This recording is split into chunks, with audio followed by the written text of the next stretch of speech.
channel. We haven't posted for a long time, but today we're back on the Honda Civic build. We have a brand new video for you guys.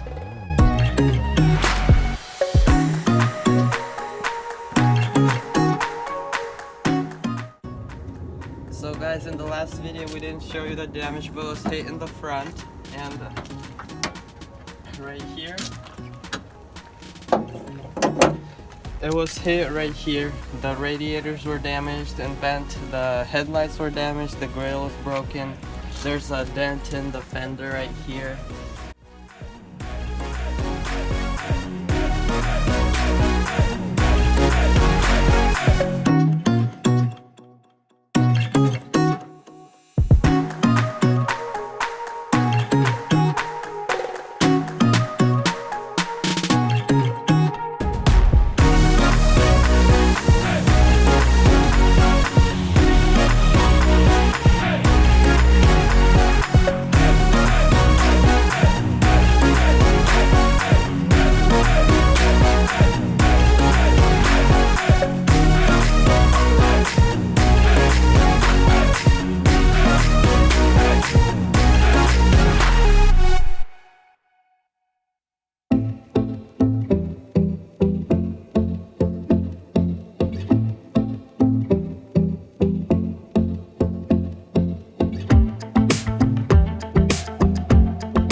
So guys, we got the new radiator and condenser.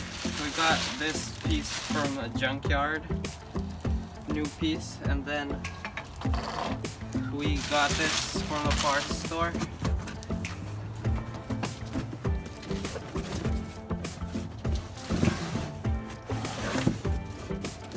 brand new piece. So now guys, we're gonna take off the stuff off the old radiator and put it on the new one.